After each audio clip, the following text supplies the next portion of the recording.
Барлықтарыңызға қайырлы күн. Бүгін біз сіздермен үй жағдайында оңай кекс дайындаймыз.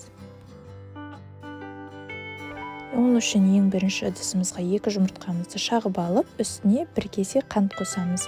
Сосын венчикпен біркелкетіп араластырамыз.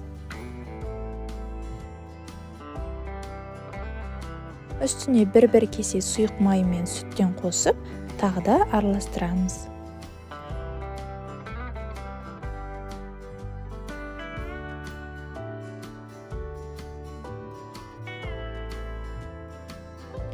Одан соң 1 кесе ұн қосып, үстіне разрыхлителді қосамыз. Содан соң біркелкетіп араластырамыз.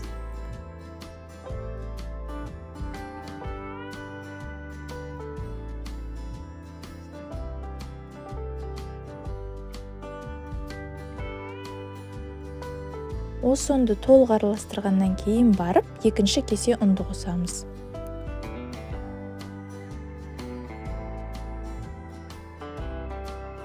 Сосын мен кішкене әрлегім келіп, кесеге 1-2 қасық қамырға осылай какао қосып араластырдым.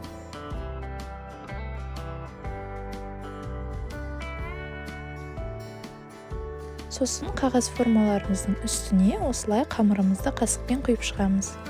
Енді бағана какао қосылған қамырымызды кондитерский пакетке құйып алып, осылай үстіне узор жасап шығамыз. Кейін ол узорымызды шпажкамен әдемілеп жүрек формасына келтіреміз.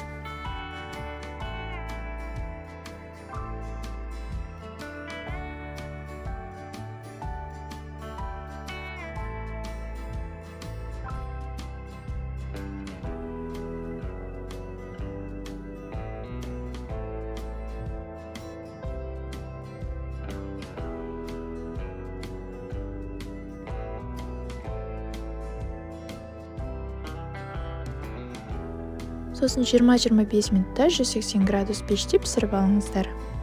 Сонымен біздің кекстарымыз дайын.